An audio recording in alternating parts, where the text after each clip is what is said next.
Is your Toyota Prius alarm randomly activating?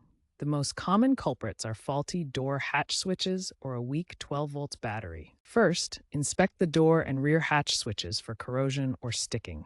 These switches send signals to the body control module, BCM, and if they malfunction, they can trigger the alarm. The hatch switch is especially prone to failure.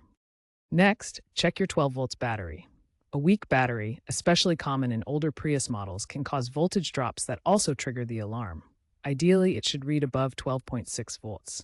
Use a multimeter to test this. If you can, try to identify a pattern to when the alarm goes off after rain, while parked in the sun, and focus your efforts on those likely problem areas. These two items contribute to over 70% of alarm malfunctions.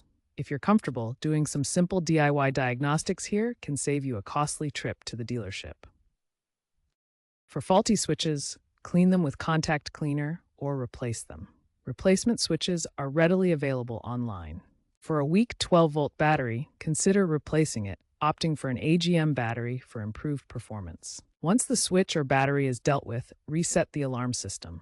A standard reset involves disconnecting the 12-volt battery for 5 to 10 minutes to clear the BCM's memory. After reconnecting, lock and unlock the doors multiple times.